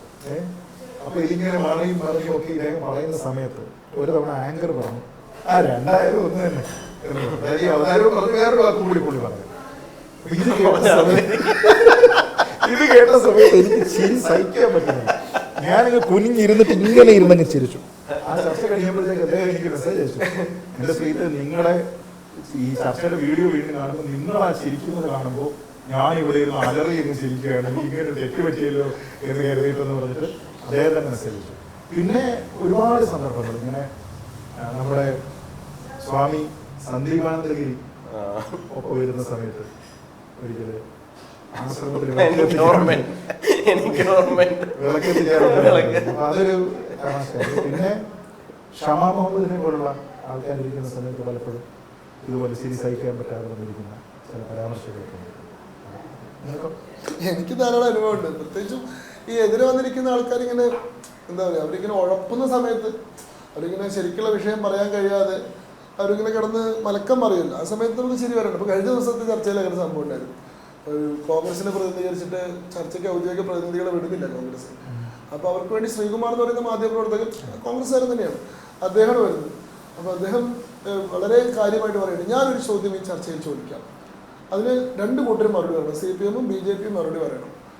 എന്താ ചോദ്യം എന്ന് വെച്ചാൽ, രാഹുൽ മാങ്കൂട്ടത്തിനെതിരെ കോൺഗ്രസ് പാർട്ടി എടുത്ത നിലപാട് ശരിയോ തെറ്റോ ഇത് പറയണം. അപ്പം ഞാൻ പറഞ്ഞാൽ അതിന് ഉത്തരം പറയാൻ പറ്റില്ലല്ലോ, അതൊരു ലോഡഡ് ക്വസ്റ്റ്യൻ ആണ്. ആ ക്വസ്റ്റ്യൻ്റെ ഉള്ളിൽ അതിൻ്റെ ഉത്തരവുണ്ട്. ഞാനിത് എന്ത് പറഞ്ഞാലും ശരിയെന്ന് പറഞ്ഞാലും തെറ്റെന്ന് പറഞ്ഞാലും അത് ഇദ്ദേഹത്തിനെതിരെ നടപടി എടുത്തു എന്ന് സമ്മതിക്കില്ല. അതെങ്ങനെയാണ് അതൊരു ചോദ്യം ചോദിച്ചു കഴിഞ്ഞാൽ ഒരു ഉത്തരം പറയാൻ പറ്റില്ല. ശരി തെറ്റ് പറയാനുള്ള ആർജവം വേണ്ട. ഞാൻ മുമ്പിനോട് ചോദിച്ചു, അങ്ങിപ്പോഴും ഭ്രാന്തിനുള്ള മരുന്ന് കഴിക്കുന്നുണ്ട് എന്ന വിവരം അങ്ങയുടെ സുഹൃത്തുക്കൾക്ക് അറിയാം, ശരി അല്ലെങ്കിൽ എന്ന് പറഞ്ഞാൽ പറയുന്നത് ഭ്രാന്തിന്റെ കുളിക്കുന്നതിൽ എവിടെ കയറി വന്നു എന്നൊക്കെ പറയുന്നത്. അങ്ങനെ കുറെ തമാശകളൊക്കെ ഉണ്ടായിരുന്നു. പലപ്പോഴും പല ചർച്ചകളും ഞാൻ ധാരാളം ചിരിക്കുന്ന വീഡിയോകളൊക്കെ ഇറങ്ങിയിട്ടുണ്ടല്ലോ. അല്ല, ചിരിക്കുന്ന വീഡിയോ ഉണ്ട്. അത് പർട്ടിക്കുലർലി എനിക്ക് തോന്നുന്നു ഒരിക്കൽ പണിക്കര ഓപ്പോസിറ്റ് ഇരുന്നിട്ട് എന്തോ ഒരു വിഷയമായിരുന്നു. ഞാൻ ഇപ്പുറത്തിരുന്ന് ഞാൻ കുറെ ചിരിച്ചു. പക്ഷെ അത് ചർച്ച ഞാൻ ഓർക്കുന്നില്ല. നീ ഇടയ്ക്ക് ഏറ്റവും ഇതായിട്ട് വന്നതെന്ന് വെച്ച് കഴിഞ്ഞാൽ ഈ ജനത്തിന്റെ തന്നെ ചർച്ച ഉണ്ടായിരുന്നു. കഴിഞ്ഞ ആഴ്ച 2 ആഴ്ച ആവുള്ളൂ, മനാഫ് മറ്റേ ആ ധർമ്മസ്ഥല വിഷയം. ധർമ്മസ്ഥല ശരിക്കും പറഞ്ഞാൽ ഞാൻ ഒട്ടും താല്പര്യത്തോടുകൂടിയല്ല ചർച്ചയ്ക്ക് കയറുന്നത്. എനിക്ക് കുറെ ട്രാവൽ ചെയ്ത് ബഹളമൊക്കെ ആയിട്ട് വരാം. അപ്പം ഞാൻ കയറുമ്പോൾ തന്നെ എന്നോട് ഇങ്ങനെ പറഞ്ഞു, ഇതാണ് വിഷയം, അപ്പോൾ കുറച്ച് സീരിയസ് ആയിട്ട് എടുക്കണം. അപ്പോൾ ഞാൻ പറഞ്ഞു, എനിക്ക് പറ്റുന്ന അവസ്ഥയിലല്ല, ഞാൻ ഇരിക്കുക ഒരട്ടത്തിരിക്കാൻ എന്നെ കൊണ്ട് പറ്റുമെന്നൊക്കെ പറഞ്ഞിട്ടാണ് ഞാൻ കയറുന്നത്. അങ്ങോട്ട് കയറി ഇവൻ്റെ മണ്ടത്തരം അങ്ങോട്ട് തുടങ്ങിയപ്പോൾ പിന്നെ എൻ്റെ ഘട്ടം പറയുന്ന അങ്ങോട്ട് പോയി. കുറച്ച് കഴിഞ്ഞ് ഫോൺ ചോദിക്കാം, ആരാങ്കർ ഞങ്ങൾ ആങ്കറൊക്കെ അങ്ങോട്ട് മാറി ഫുള്ളോൺ അടിയായിരുന്നു. അത് പക്ഷേ ഓപ്പോസിറ്റ് പാനൽ എല്ലാവരും ചിരിയായിരുന്നു അന്ന് മൊത്തത്തിലൊരു. തീർന്നു, പേപ്പർ തീർന്നു. ചർച്ചയുടെ ഭാഗം കൂടി ആയതുകൊണ്ട് ചർച്ചയെ പറ്റി ചോദിക്കാം. ചർച്ചയിലുള്ള പ്രിപ്പറേഷൻ എങ്ങനെയാണ്? അതൊരു പക്ഷേ ആൾക്കാർക്ക് അറിയാൻ താല്പര്യമുണ്ടാവും. നമ്മളിപ്പോൾ പോകുന്ന സമയത്തെല്ലാം ആൾക്കാർ ചോദിക്കാറുണ്ട്, ഒരുപാട് വിഷയങ്ങളെ പറ്റി സംസാരിക്കുന്നു. അപ്പോൾ എങ്ങനെയാണ് പ്രിപ്പയർ ചെയ്യുക? ഓരോരുത്തർക്കും ഓരോ രീതി ഉണ്ടാവും.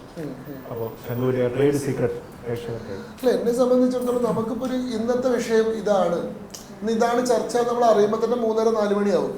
BJP-നെ സംബന്ധിച്ചിടത്തോളം എല്ലാ ദിവസവും 3 മണിക്കൊരു മീഡിയ മീറ്റിംഗ് ഉണ്ട്. അന്നത്തെ പ്രധാനപ്പെട്ട വിഷയങ്ങൾ എന്തൊക്കെയാണ് ഇന്ന് ചർച്ച ചെയ്യുന്നൊരു മീഡിയ മീറ്റിംഗ് ഉണ്ട്. അത് കഴിയുമ്പോൾ നമ്മുടെ പാർട്ടിയുടെ മീഡിയ സെല്ലിലേക്കാണ് ഈ മാധ്യമങ്ങളൊക്കെ വിളിക്കുക. ആൾക്കാർ വിചാരിക്കുന്നത് നമ്മളെ നേരിട്ടിട്ടാണ് മാധ്യമങ്ങൾ വിളിക്കുന്നതാണ്. അങ്ങനെയല്ല, നമ്മുടെ ചോയ്സ് അല്ല ഏത് മാധ്യമത്തിലാണ് നമ്മൾ ചർച്ചയ്ക്ക് പോകുന്നത്. ഈ മാധ്യമങ്ങൾ വിളിക്കുന്നത് BJP-യുടെ മീഡിയ സെല്ലിലേക്കാണ്. ആ മീഡിയ സെല്ലുകാരാണ് ആ വിഷയത്തിന് ആരാണ് പോകേണ്ടത് നിശ്ചയിച്ച് അവർ നമ്മളെ വിളിച്ചിട്ട് പറയും, ഇന്ന ചാനലിൽ ഇന്ന വിഷയമാണ്, അതിന് നിങ്ങൾ പോകണമെന്ന് പറയും. അപ്പോൾ ഈ വിവരം നമുക്ക് കിട്ടുന്ന എത്ര മണിക്കാവും? ഒരു 4 മണി 4:30 നമുക്ക് കിട്ടുക. ചർച്ച എപ്പോഴും 7-8 മണിയൊക്കെ ആയിരിക്കും. അപ്പോൾ അതിനിടയിൽ നമുക്ക് എത്ര സമയം ഉണ്ടാവുള്ളൂ? 3 മണിക്കൂർ, കഷ്ടി 3.5 മണിക്കൂർ സമയം ഉണ്ടാവുള്ളൂ. മാത്രമല്ല ഇതിനിടയിൽ നമ്മൾ വേറെ പ്രോഗ്രാമുകളിലായിരിക്കും, നമ്മൾ യാത്രയിലായിരിക്കും, നമ്മൾ വൈകുന്നേരം കമ്മിറ്റ് ചെയ്തിട്ടുള്ള വേറെ പൊതുപരിപാടികളോ പ്രഭാഷണങ്ങളോ അല്ലെങ്കിൽ ഇതേപോലെ തന്നെ വല്ല അമ്പലത്തിൽ വല്ല പൂജ എന്തെങ്കിലുമൊക്കെ കാര്യങ്ങളുണ്ടാവും. അപ്പോൾ ഇതിനിടയിലൊരു ബാലൻസിങ് ആണ് ഈ പഠിക്കുക എന്ന് പറയുന്നത്. കൂടുതൽ ആളുകളൊക്കെ സഹായിക്കാറുണ്ട്. ഇപ്പോൾ നമ്മളിപ്പോൾ മീഡിയ ഗ്രൂപ്പിൽ തന്നെ ഒരു വിഷയവുമായി ബന്ധപ്പെട്ട അപ്ഡേറ്റുകളും അതുമായി ബന്ധപ്പെട്ട വാർത്താ ലിങ്കുകളൊക്കെ ഷെയർ ചെയ്യാറുണ്ട്. അതിന് പുറമെ നമ്മുടെ സ്വന്തമായിട്ട്, അതായത് എനിക്ക് തോന്നുന്നു ഒരു വിഷയം ചർച്ചയ്ക്കായിട്ട് പഠിക്കാൻ നമുക്ക് പറ്റില്ല. നമ്മുടെ ജനറലായിട്ടുള്ളൊരു തയ്യാറെടുപ്പിൻ്റെ ഒരു റിസൾട്ടാണ് ചർച്ചയിൽ വരുന്നത്. അതല്ലാതെ ഒരു ചർച്ചയ്ക്ക് വേണ്ടി പ്രത്യേകം പ്രിപ്പയർ എടുത്ത് നമ്മൾ ആ ചർച്ചയ്ക്ക് പോയി കഴിഞ്ഞാൽ ആ ചെറിയ സമയം കൊണ്ട് കാര്യങ്ങൾ മനസ്സിലാക്കാൻ കഴിയാണ്ട് നമ്മൾ ഭയങ്കരമായിട്ട് സ്ട്രഗിളിലാവുകയാണ് ചെയ്യുക എന്നുള്ളതാണ്. അതുകൊണ്ട് ഞാൻ ഈ 2 മണിക്കൂർ സമയത്ത് അങ്ങനെ വല്ലാണ്ട് ബന്ധപ്പെടാൻ നിൽക്കാറില്ല. ഞാൻ അതിനെ പറ്റിയിട്ടുള്ളൊരു ജനറൽ ഒരു ധാരണ നമുക്ക് ഉണ്ടല്ലോ, അതൊന്ന് മനസ്സിൽ പ്ലാൻ ചെയ്യാറുണ്ട് എന്നല്ലാതെ ആ ഒരു സമയത്തിനിടയിൽ എന്തെങ്കിലും വായിച്ച് മനസ്സിലാക്കാൻ ശ്രമിക്കാറില്ല വീട്ടിൽ. അല്ല, എനിക്ക് എന്ന് വെച്ച് കഴിഞ്ഞാൽ ഒന്ന് ഈ പണ്ട് ഒരുപാട് വായിച്ചിട്ടുണ്ട്, ഇപ്പോൾ വായിക്കാൻ അങ്ങനെ സമയം കിട്ടലില്ല. ഞാൻ സത്യം പറഞ്ഞാൽ എൻ്റെ 6ാം ക്ലാസ്സിൽ പഠിക്കുമ്പോഴാണ് ഞാൻ ഈ 2ാം ഊഴം വായിക്കുന്നത്. അപ്പോൾ ആ കാലഘട്ടത്തിലുള്ളൊരു വായനയുണ്ട്. അത് 10ാം ക്ലാസ് കഴിയുമ്പോഴാണ് ഞാൻ ഈ ഫ്രീഡം അറ്റ് മിഡ്നൈറ്റ് വായിക്കുന്നത്. അപ്പോൾ ആ ഒരു കാലഘട്ടത്തിലെ വായന എന്നെ ഒരുപാട് ഹെൽപ്പ് ചെയ്യുന്നുണ്ട്. അപ്പോൾ ഈ ചരിത്രപരമായ കുറേ ഇൻസിഡൻസ് മനസ്സിനകത്ത് ഉണ്ടാവലുണ്ട്. അപ്പോൾ ഒരു വിഷയം ഓപ്പോസിറ്റ് വരുന്ന സമയത്ത് പലപ്പോഴും ഇങ്ങനൊരു സംഭവം ഉണ്ട് എവിടെയോ എന്നുള്ളതിനെ കുറിച്ചൊരു ധാരണയുണ്ട്. അപ്പോൾ തന്നെ ഞാൻ അതിനെക്കുറിച്ച് കൂടുതൽ സെർച്ച് ചെയ്ത് അതിനെടുത്ത് പ്രിപ്പയർ ചെയ്ത പോലാണ്. പിന്നെ പലപ്പോഴും നമ്മൾ എന്ത് പറയുന്നു എന്നുള്ളതിലുപരി അപ്പുറത്തുനിന്ന് എന്ത് വരും എന്നുള്ളതിനെ കുറിച്ചിട്ടും കൂടി നമുക്കൊരു ധാരണ ഉണ്ടാവില്ല. അപ്പോൾ നമ്മൾ അതിനനുസരിച്ച് കൂടിയും പ്രിപ്പയർഡായിട്ട് പോകുക എന്നുള്ളതാണ്. നിങ്ങൾ രണ്ടുപേരിലും ഞാൻ കണ്ടിട്ടുള്ളൊരു പ്രത്യേകത പറയാം ചർച്ചകളിൽ. ഒന്ന്, പണിക്കരുടെ ഒരു പ്രത്യേകത എന്താണെന്ന് വെച്ച് കഴിഞ്ഞാൽ കാണേണ്ടത് കാണുമെന്നുള്ളതാണ്. ഈ അർജുനൻ്റെ ഒരു കേസ് പറഞ്ഞാലുണ്ടല്ലോ, കണ്ണാണ് കാണേണ്ടത്, അത് കാണും എന്ന് പറഞ്ഞ പോലെ പലപ്പോഴും താങ്കളുടെ ചർച്ചയുടെ ഒരു പ്രത്യേകത വെച്ച് കഴിഞ്ഞാൽ കണക്ട് ചെയ്യാൻ പറ്റും, പെട്ടെന്ന് റിലേറ്റഡാണ്. ശരിയാണ് പറയുന്നത്, അവിടെ അങ്ങനെ ഒരു കാര്യമുണ്ട്, ഇവിടെ ഇങ്ങനെ ഉണ്ട്. ഇപ്പോൾ CA വിഷയത്തിൽ പോലും ഡിബേറ്റ് വരുമ്പോൾ ശരിയാണല്ലോ, ഇത് പറഞ്ഞാൽ മതി, നമുക്ക് കറക്റ്റായിട്ട് മനസ്സിലാവാറ്. ശംഖുവിൻ്റെ ഒരു പ്രത്യേകത എന്താണെന്ന് വെച്ച് കഴിഞ്ഞാൽ കാണാത്തത് കാണുന്നുള്ളതാണ്. ശംഖു കുറേ കാലം സിവിൽ സർവീസ് പ്രിപ്പയർ ചെയ്തിട്ടുണ്ടായിരുന്നു അല്ലേ, അതിൻ്റെ ഒരു അഡ്വാൻറ്റേജ്. ഇപ്പം ഈ കാണാത്ത കുറേ സാധനങ്ങളാണ് എന്ന് പറയാം. ഇപ്പം രണ്ടുപേരുടെ ഭയങ്കര ഷാർപ്പാവുന്നതാണ്. ഈ അർജുനൻ്റെ തന്നെ 2 ക്വാളിറ്റീസാണ്, കാണേണ്ടത് കാണുകയും ചെയ്യും, കാണാത്തത് കാണുകയും ചെയ്യും എന്ന് പറയുന്നവരാണ്. അത് നിങ്ങൾ രണ്ടുപേരെയും ഭയങ്കരമായിട്ട് ഞാൻ റെഫറൻസിൽ എടുത്തിട്ടുള്ള അങ്ങനൊന്നും പറയാം. പറയേണ്ടതല്ലേ, ഭയങ്കര അഗ്രസീവാണ് നമ്മൾ. പ്രേക്ഷകർ ആഗ്രഹിക്കുന്ന ഒരു പ്രതികരണം ഉണ്ടല്ലോ. ഒരു വിഷയം വരുന്നു, വളരെ ഒരു നീതിയുക്തമല്ലാത്തൊരു ചർച്ചാ വിഷയത്തിൻ്റെ മുകളിൽ നടക്കുകയാണ്. അത് നമ്മുടെ പക്ഷം പറയാൻ വേണ്ടി ഒരാൾ പോവാണ്. ആ ആളിൽ നിന്ന് ആളുകൾ പ്രതീക്ഷിക്കുന്ന ഒരു അഗ്രസീവ്നെസ് ഉണ്ട്. അവർക്ക് വേണ്ടി പ്രതികാരം ചെയ്യുന്ന ഒരാളായിട്ടാണ്. ഞാൻ ചർച്ചയിൽ പങ്കെടുക്കുമ്പോൾ ആൾക്കാർ പലപ്പോഴും കമന്റ് പറയാറുണ്ട്, ഇങ്ങനത്തെ വിഷയത്തിലൊന്നും വക്കീൽ പോയാൽ നിങ്ങളൊരു ശാന്തരാണ്, നിങ്ങൾ ആ യുവരാജിനെ വിടും, എന്താണെങ്കിൽ അവരെ അടിച്ചൊതുക്കും അല്ലെ, അങ്ങനെ അല്ലല്ല, അത് ശരിയാണ്. അത് എന്താണെന്ന് വെച്ചാൽ നമ്മുടെ നാട്ടിലെ ആൾക്കാർക്ക് പണ്ട് മുതലേ ശീലമുള്ളത് പ്രസംഗമാണ്, ചർച്ചകളല്ല. ചർച്ചകൾ എന്ന് പറയുമ്പോഴത്തേക്ക് നമുക്ക് ലിമിറ്റഡ് സമയമേ കിട്ടത്തുള്ളൂ. അപ്പോൾ ആ സമയത്തിനിടയ്ക്ക് നമുക്ക് you have to drive home the point.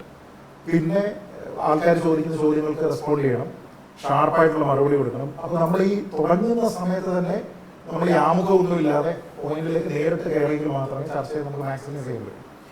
ഇപ്പോൾ യുവരാജൊക്കെ ചെയ്യുന്ന സാധനം അതാണ്. അതായത് ആദ്യം മുതൽ തന്നെ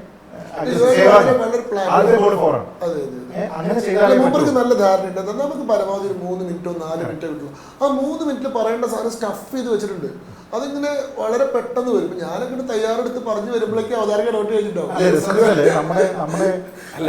അതിന്റെ കാര്യം എന്താ പറയുക ശംഖു, ഒന്നാമത്തെ കാര്യം നമ്മൾ അവിടെ ഇരിക്കുന്ന ഫ്ലോറിനകത്ത് നമുക്കൊരു ധാരണയുണ്ട് 1 against 4 ആണ് നമ്മൾ പോയിരിക്കുന്നത്. നമ്മളിത് എന്ത് പറഞ്ഞിരുന്നാലും ഇപ്പൊ കാക്കയുടെ നിറം കറുപ്പാണോ വെളുപ്പാണോ എന്നാണ് അവര് പറയുകയാണ്, കാക്കയുടെ നിറം വെളുപ്പാണോ എന്നാണ് അവര് പറയുന്ന പോയിന്റ് എന്ന് വെച്ചോളൂ. നമ്മൾ അതിന് ഇനി എത്ര നമ്മൾ സ്ഥാപിച്ചാലും ആ ഇരിക്കുന്ന 4 പേര് സമ്മതിച്ചു തരാൻ പോകുന്നില്ല കാക്കയുടെ നിറം കറുപ്പാണെന്നുള്ള കാര്യം. അപ്പം ഞാൻ ഇവരെ 4 പേര് അങ്ങ് വിടും. നിങ്ങളോട് സംസാരിക്കലല്ല എൻ്റെ പണി, ഞാൻ അഡ്രസ് ചെയ്യുന്ന പബ്ലിക്കിനെയാണ്. അവർക്ക് കൺവിൻസ്ഡ് ആയി നിങ്ങൾ എന്തോ പറഞ്ഞിട്ട് പോകുന്ന പറയുന്ന ഒരു ആറ്റിറ്റ്യൂഡ്. നല്ല ഉരുളക്കുപ്പേരി പോലെയുള്ള മറുപടി ഇപ്പൊ അന്നത്തെ ജ്യോതികുമാർ സമകാലയുള്ള ചർച്ചയിൽ ഇടാ വെച്ചപ്പോ എന്താ ശരി നീ അത് ആ സമയത്തിന് തോട്ടാണ്. എന്താണെന്നറിയോ, അത് ഇതുപോലൊരു ചർച്ച കഴിഞ്ഞ ഉത്തരാടോ നീ പറയണ അറിയാം. അല്ല അതെന്താ വെച്ച് കഴിഞ്ഞാല്, ഒന്ന് ഉത്തരാട ഈ പറഞ്ഞ പോലെ കണ്ണൂർക്ക് പോകണം, രാത്രി 10 മണിയുടെ ട്രെയിനാണ്. അപ്പൊ 1 മാസത്തേക്ക് ചർച്ചയ്ക്ക് കയറില്ല. അന്ന് സ്വർണ്ണപ്രസാദ വിളിച്ചു പറഞ്ഞു ഞാൻ 1 മാസത്തേക്ക് ചർച്ചയ്ക്കില്ല കേട്ടോ എന്ന് പറഞ്ഞിട്ടാണ്. അപ്പൊ ഈ ചർച്ചയ്ക്ക് ഇപ്പൊ തിരുവനന്തപുരത്തെ ട്രാഫിക് അതിഭീകരമാണ്. അപ്പൊ 7:30 തൊട്ട് 8:30 വരെ ചർച്ച. 10 മണിക്ക് എന്റെ വീട്ടിൽ നിന്ന് 1 കിലോമീറ്റർ ഉള്ളൂ റെയിൽവേ സ്റ്റേഷൻ. പക്ഷെ പറഞ്ഞിട്ട് കാര്യമില്ല, ഞാൻ 1/2 മണിക്കൂറും ഇറങ്ങിയാൽ റെയിൽവേ സ്റ്റേഷൻ എത്തുള്ളൂ. അപ്പോൾ എനിക്ക് ഇതിൻ്റെ ഇടയിൽ മോനെ വിളിക്കാൻ പോകണമെന്നാണ്. അപ്പം എങ്ങനെയെങ്കിലും ഇതൊന്ന് തീർത്തിട്ട് പോവാം. പിന്നെ മാത്രമല്ല, എന്നാൽ സുരേഷ് ഗോപി വിഷയമാണ്, തൃശ്ശൂർ പൂരം വിഷയമാണ്. അപ്പോൾ കഴിഞ്ഞ 2 തവണയായിട്ട് ഇതേ വിഷയം ചർച്ച ചെയ്തുകൊണ്ടിരിക്കുകയാണ്. അപ്പോൾ എനിക്ക് മടുക്കുകയും ചെയ്യും. ഇനി എന്ത് പറയാൻ, പ്രത്യേകിച്ചൊന്നും പറയില്ല, പറയാനുള്ള മൊത്തം പറഞ്ഞു. അവിടെ ചെന്നിരുന്നപ്പോഴാണ് തുടക്കം മുതൽ BJPക്ക് കേരളത്തിൽ ഐത്തമുണ്ട്, നവതാരകം തന്നെ അങ്ങ് എസ്റ്റാബ്ലിഷ് ചെയ്യുക. അപ്പോൾ പിന്നെ അതുവരെ ഞാൻ ഇതുവരെ ഈ അഗ്രസീവ് മോഡ് ഞാൻ അന്ന് വരെ പിടിച്ചിട്ടില്ല. എൻ്റെ ഒരു ചർച്ചയിൽ ഈ അഗ്രസീവ് മോഡില്ല, വളരെ ശാന്തമായി പറയുന്നത്. അപ്പോൾ ഞാനിങ്ങനെ പറഞ്ഞു തുടങ്ങുകയാണ്, എന്താ ഞാൻ ഇതുവരെ ഇങ്ങനെയൊന്നും പറഞ്ഞിട്ടില്ല. അപ്പോൾ ഉടനെ അവതാരം എന്ത് പറഞ്ഞു ഞാൻ പറഞ്ഞില്ല, ഞാൻ പറയാൻ പോകുന്നത് ആ ഒരു ടോണിൽ അങ്ങ് തുടങ്ങി. ഈ തുടക്കത്തിൽ അടിയുണ്ടായാലേ നമുക്ക് പിന്നെ ഒന്നും സംസാരിക്കാൻ പറ്റില്ല, നമ്മുടെ പോയിന്റ് പറയാൻ പറ്റില്ല. ഈ ചർച്ചയുടെ എൻഡിലാണ് അടിയുണ്ടാകുന്നതെങ്കിൽ ഓക്കെയാണ് നമുക്ക്. പക്ഷെ ഇത് തുടക്കത്തിലേ നമ്മൾ ഈ ഒരു വിഷയത്തിൽ പോകുന്ന സാഹചര്യമാണ് അന്നുണ്ടാകുന്നത്. പിന്നെ അങ്ങോട്ട് കയറി പോവാണ്. അപ്പൊ ഇദ്ദേഹം, ഞാനത് വ്യക്തി ആളില്ലാത്ത സ്ഥലത്ത് പറയുന്നത് ശരിയല്ല, എന്നാലും ഉണ്ട്, ഇദ്ദേഹം ചർച്ചയുടെ തുടക്കത്തിൽ പറയുന്നത് നീ അവിടെ പഞ്ചപുച്ഛ അടക്കിയിരിക്കും എന്നോട് പറയുന്നത്.